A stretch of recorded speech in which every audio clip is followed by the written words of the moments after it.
But wouldn't it be cute if we did that? Because we're talking about influencer culture. So, oh, you meant like the TikTok sound. Beautiful, looking nice and looking good.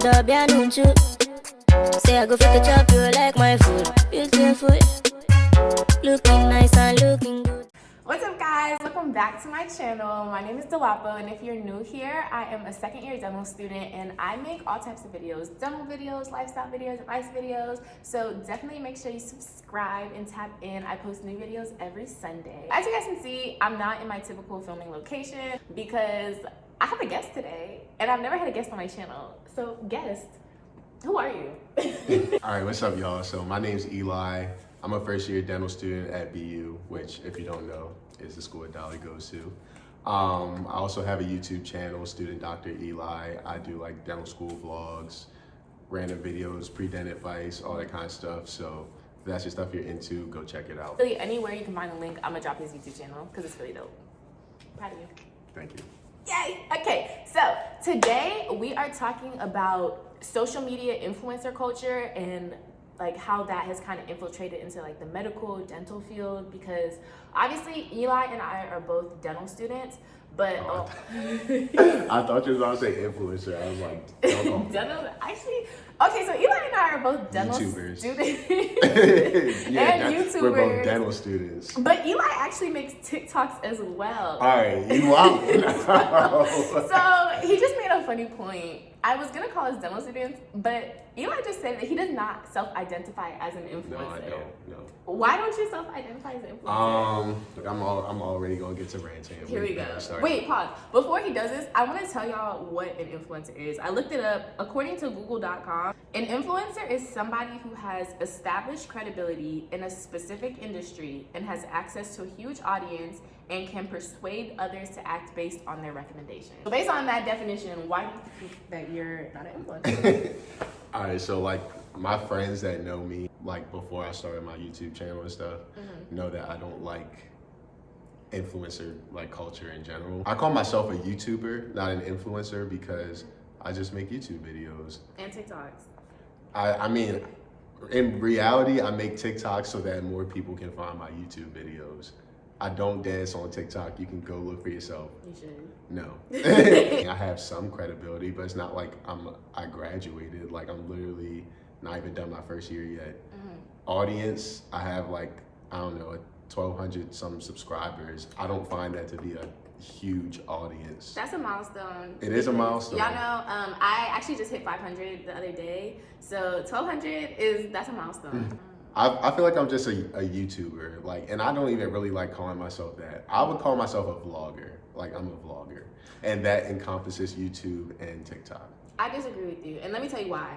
So Eli doesn't think he has an influence over people, but like, if you see how many pre-dental students are in his inbox, in his Instagram messages, under his YouTube comments, being like, oh my gosh, thank you so much, like you inspired me to apply to dental school, or thank you so much, you like helped me work through this process or this process. I feel like there actually are a lot of people that look at you and look at your videos and see what you're doing, and they're like, oh my gosh, now I feel like I can do this because you're doing that. I feel like it's more so because, like, while I do receive messages like that, like you said, I would feel like an influencer is someone that convinced someone who like wasn't even interested in dentistry to apply to dental school. Whereas for me, it's like these people are already interested in dentistry. They just kind of look to me for advice or like he did it so I can too type of thing. Do you think dental students can be influencers, or do you think only dental professionals can be influencers? No, I absolutely do think dental students can be influencers.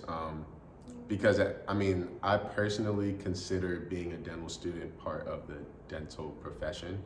You're just at the beginning stages. Yeah. But there are people that look to dental students for advice regarding oral health, getting to dental school, all that kind of stuff. And by the time you're third year in dental school, which is you in a few months, like you have patients and you are a healthcare provider. So people do look to you for advice or influence. I mean, people come to me and ask like, yo, like what's a good toothpaste I should use? Like, so, I mean, I do feel like I have some credibility, but You just feel like you're not that established. Yeah.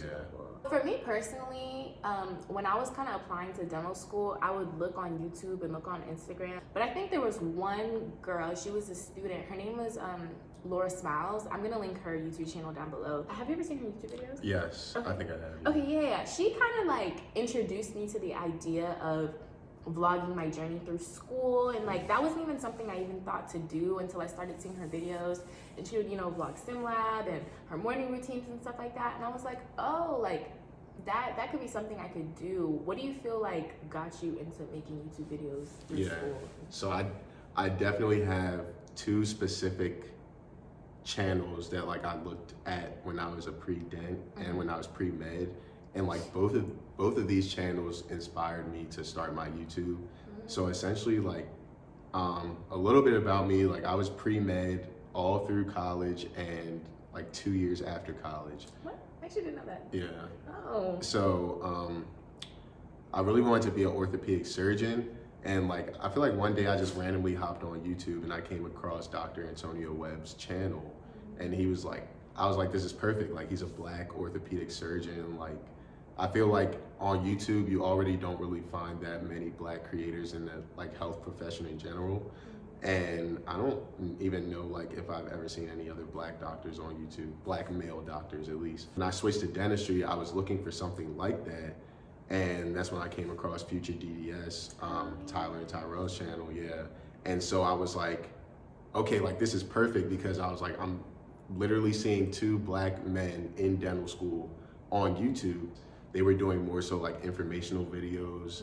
And I was like, I wish there was someone like Dr. Webb in the dental space. And so I was like, well, since there's not, like, let me start doing that. I guess the difference with influencers within the health professional sphere is like they're more willing to connect with you on a personal level, mentor you, because at the end of the day, those types of influencers are not just trying to portray a certain lifestyle to you, or like I'm a doctor and like but you need to be at a distance. Our influence is to try to help other people get into professional school and become health professionals. Like our goal is to bring in more professionals, especially in me and Eli's case, like to bring in more professionals that look like us, more minority students, more Black students. Like we want y'all in the field and we want y'all to see how attainable it is. Taking a step further, there were student influencers, but I feel like there was a lot more like established doctor influencers. Dr. Amira, Dr. Rose, he was a rapper. I don't know if he still raps. I think he does. He's You literally are the one that told me about like all these people. Dr. Rose, Dr. Trump Noah, Dr. Lolo is a pediatric one. There's Dr. Joy, Dr. Simone Ellis. Like I follow so. I literally, like maybe last week, Dolly told me to follow Dr. Amira, right? Yeah. And I knew of Dr. Rose. I told Dolly like the only like dental like professional I follow on Instagram is Dr. Rubenstein. Yeah, I follow him too. And Dr. Appa. Okay, I follow a lot of people. But the reason I follow them is because, not necessarily that I want to do the specialties they're doing, but they inspire me in the way, like, I like the way they run their offices. I like the way they interact with their patients. Even, like, a lot of these people do have a lot of celebrity clientele, which I feel like is kind of cool. You never get to see that aspect of it. Dr. Amira deals with a lot of NBA players, like D-Wade, Gabby, and all them. She does their grills, does their teeth, and I think that's really dope.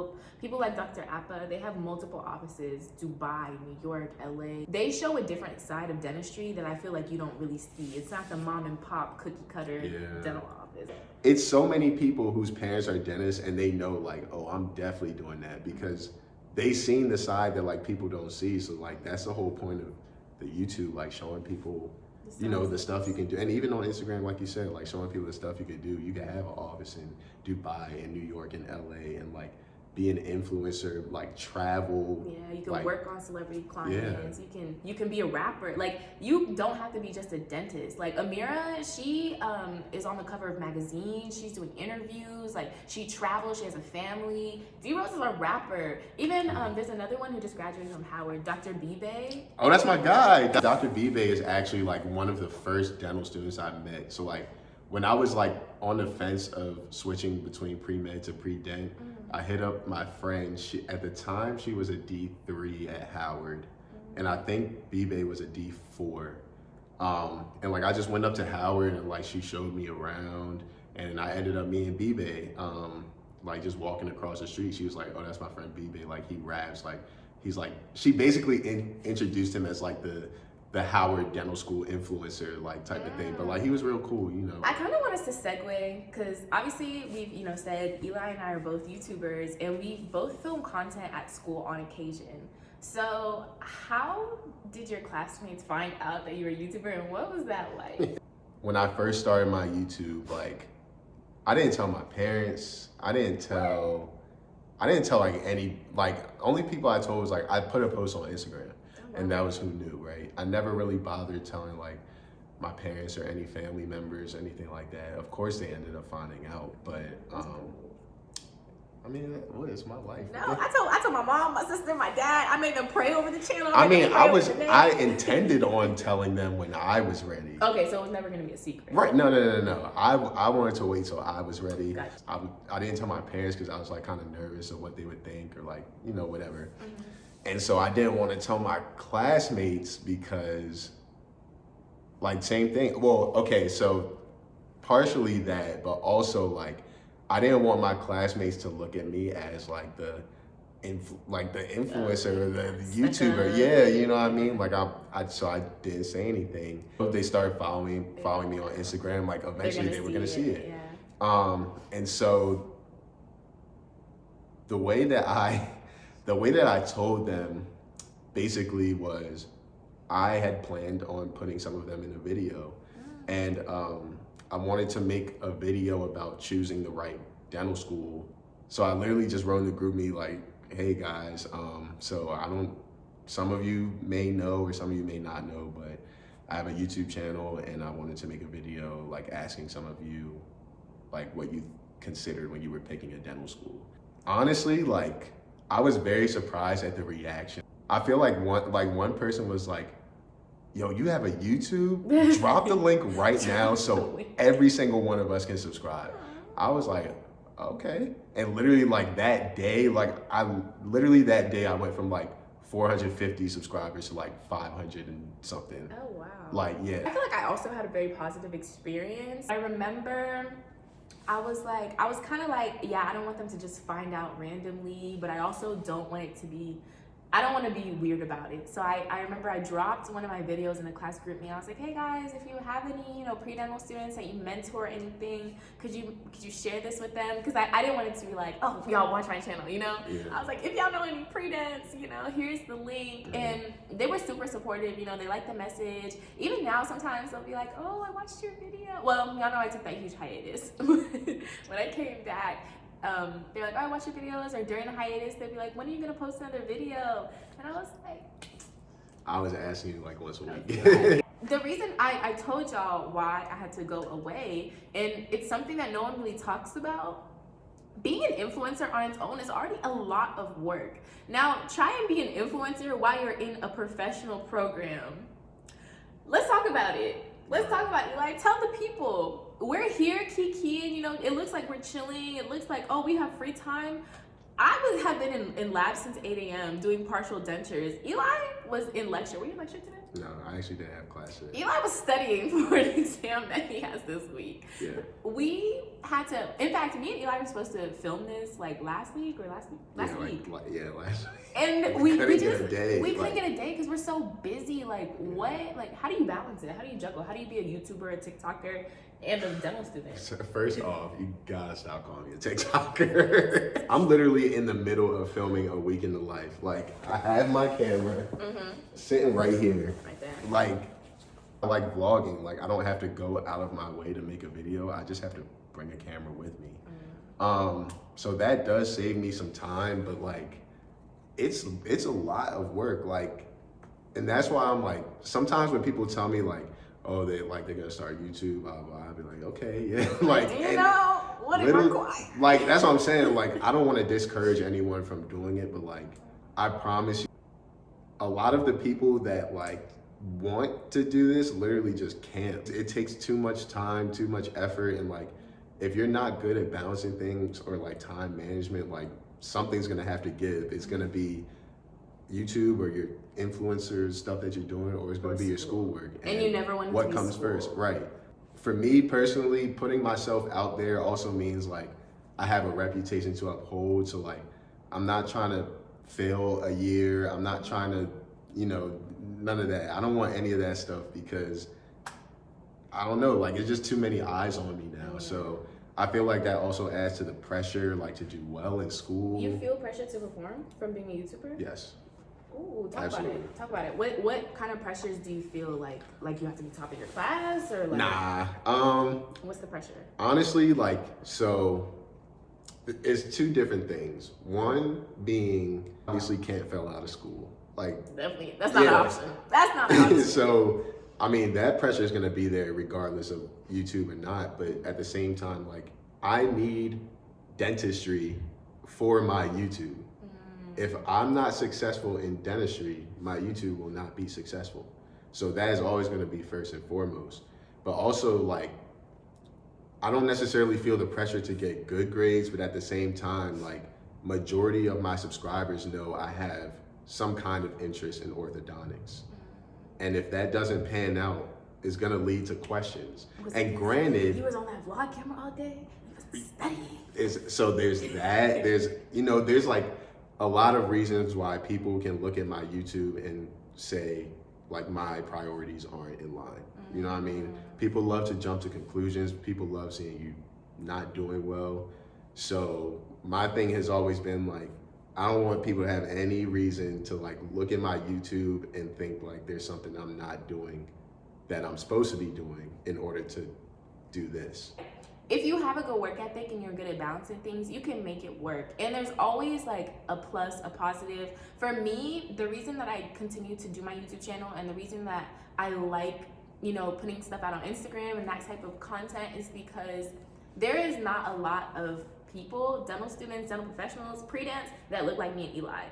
We are an anomaly, and especially that you can Google and see what they're doing. You can go to their YouTube pages, see what they're doing. You can go to their Instagrams and see what they're doing on a daily basis. It's just rare. Like, it's so rare, and it's really hard to find. And so if the positive out of all of this is that I get to be an example to somebody who's trying to come up and who's trying to get here, and they can see how I did it, and it can encourage them and help them to do it, then I personally feel like it's all worth it. And everyone thinks that like being a YouTuber starts when you turn on the camera. There's prep work that goes into it. You have to plan your videos out. You plan content out. I have content on my channel that I know I'm gonna put out up until March because I told y'all I wanted to be consistent.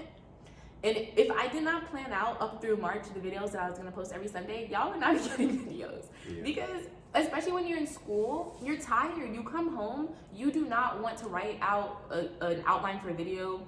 Editing is so time consuming. You do not want to be on the computer for hours. Sometimes to edit a thumbnail, that's just a little picture that you'll click on, can take upwards of an hour.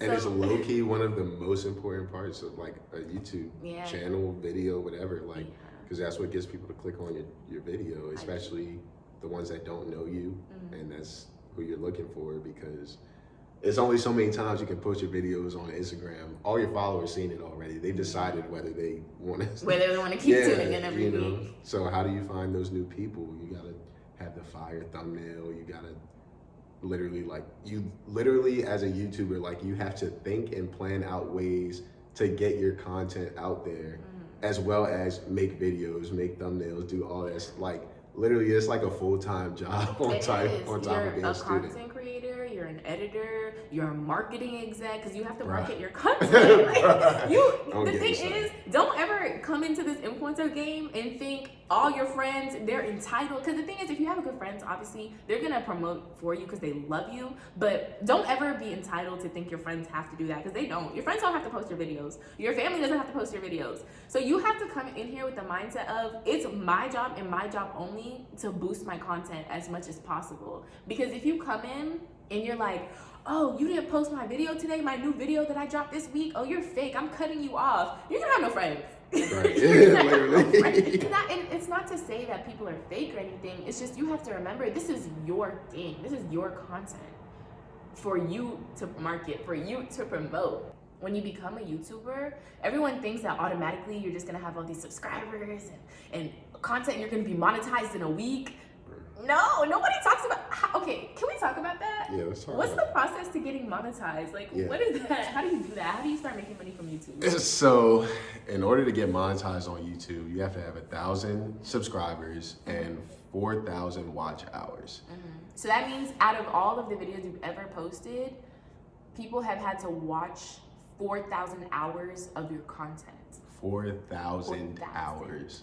Literally, I've been doing YouTube for 9 months and I'm like around 2,000. So that's, and I literally post a video probably every week or so, like around every week. I don't have a schedule, but I have close to 40 videos on my channel. Yeah. Because you have to remember, most people's videos average, I would say, like 7 to 10 minutes. And then people who watch your content, they're not watching the entire 7 minutes of you talking. Sometimes they skip through, they fast forward, they pause. So that all counts in your watch hours. If I make a 7-minute video and Eli only watches 4 minutes, then only 4 minutes were counted towards my watch hours. Yeah. It's definitely a lot of work, but that's the thing. Like I said, I only have like around 2,000, so obviously I do not get paid from YouTube. But part of doing this is like you have to remember that it's not really for the money. Like that, neither one of us started our We're not I making mean no money. that's the same thing with dental school and dentistry. Like it can't be for the money, because if you're doing it for the money, it's not going to be worth it. Like when you see that debt, it's not cute. Debt is not cute. Yeah. YouTube is an investment. You know, right now I'm filming from a very nice, expensive ring light.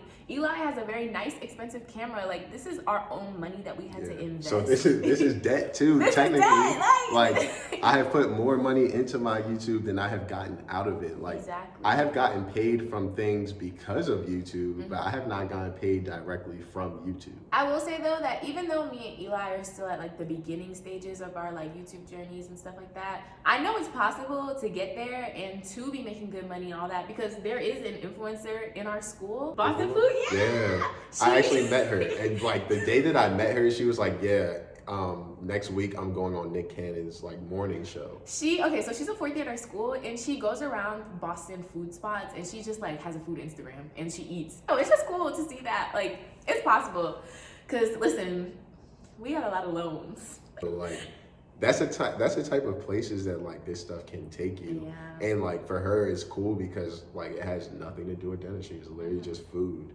It can open doors. YouTube, Instagram, content creation in general can really open doors. Anyways, y'all, be sure to like, comment, and subscribe on this video. Subscribe to my channel, and of course, subscribe to student Dr. Eli's channel. All the influencers we talked about are going to be in the description box below, with links to them, links to Eli. But yeah, do you know how to do my outro? Whenever I'm doing an outro, I'm like, as always, love you guys so much. So we gotta do that, okay? Are you ready? Are you ready? Yeah, let me practice. As always, love you guys so much. Beautiful, looking nice and looking good, say I go fit to chop you like my food. Beautiful, looking nice and looking good,